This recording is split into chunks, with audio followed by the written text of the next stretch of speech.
อนุญาตเสื้อทั้งตัวเสื้อทั้งเจ้าภาพเนาะทั้งสองกับสองไฟ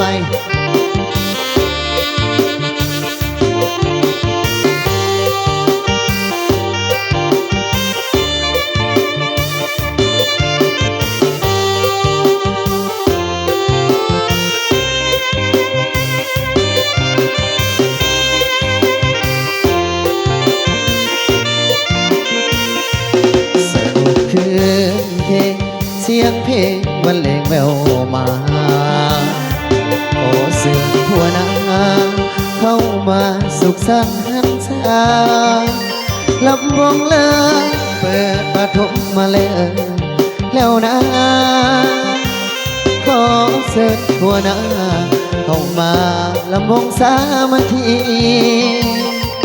สนุกคืนเพลงเสียงเพลงตะลึงตึงตา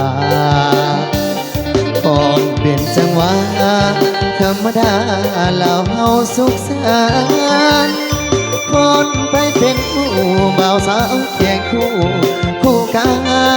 นผูกมิตรสัมพันธ์หักกันละบงของลา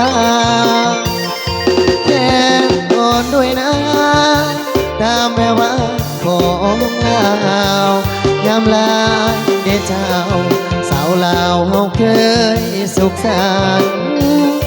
พร้อมกันเชื่อมส่งให้อยู่คู่คนลาวนะรักษาให้มันยืนนานส่วนนิดนิรันดร์สนุกคืนเพลงเสียงเพลงบรรเลงแวววอนงามโอละสองแบบพอที่เคยมีมายังคงเคียงคู่ให้อยู่คู่ดินและฟ้าสาลาวทั่วหน้าสืบมาสู่กาลนานละวงสมีก็ยังเซินเกี่ยวกันเด้อ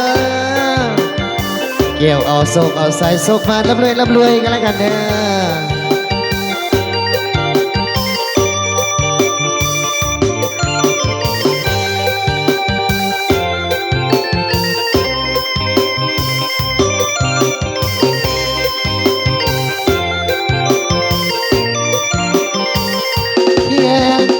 ด้วยนะตามแววว่าของลาวงามลาเดเจ้าสาวลาวเฮาเคยสุขสันต์พร้อมกันเสริมส่งให้อยู่คู่คนลาวนะรักษาให้มันยืนนานส่วนนิดนิรันดร์สนุกคืนเพลงเสียงเพลงบรรเลงแวววอนงามโอละสองแบบพอที่เคยมีมายังคงเคียงคู่ให้อยู่คู่ดินและฟ้าสาลาวทั่วหน้าสืบมาสู่กาลนานเอาเกี่ยวมอบเปอร์เซ็นต์2 ซ้อนกันเด้อเกี่ยวแล้วก็ยิ้มใส่กันได้เด้อ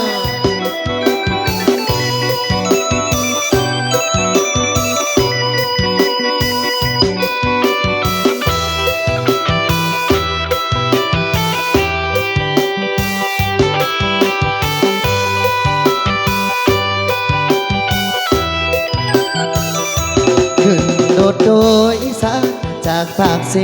ไปเวียงจันทน์คนโดยสารโซกันว่าอดใจไว้ให้ทงโลรออดใจไว้ซื้อปิ้งไก่หน้าพงเพราะว่าทินหน้าพงเพิ่นมีปิ้งไก่ใหญ่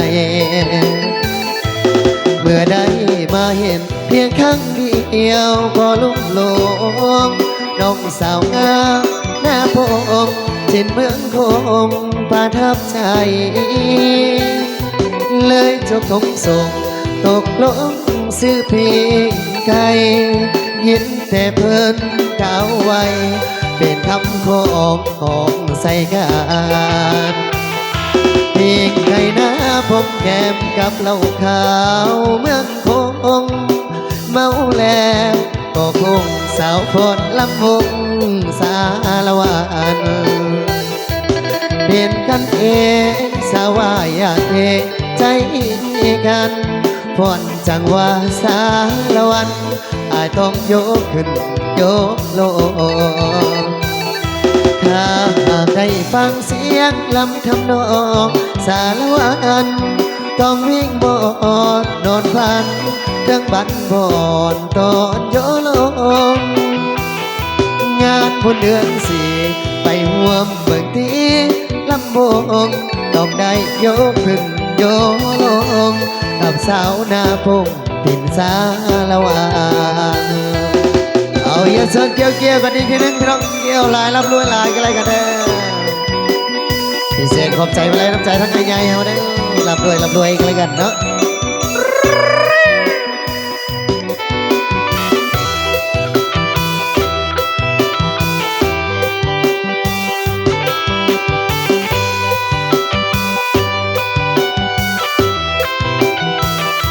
พี่ไข่หน้าผมแก้มกับเหล้าขาวเมืองค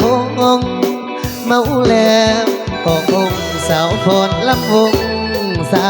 รวันเป็นกันเองสาวาอยากเองใจ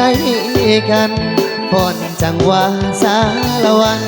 อายต้องยกขึ้นยกลง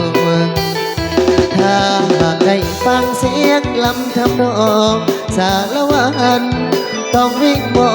นนอนพันเครื่องบันบอนตอนโยลงงานบุญเดือนสี่ไปห่วมเบิ่งที่ลำวงต้องได้ยกขึ้นโยลงกับสาวนาพงตินสารวัน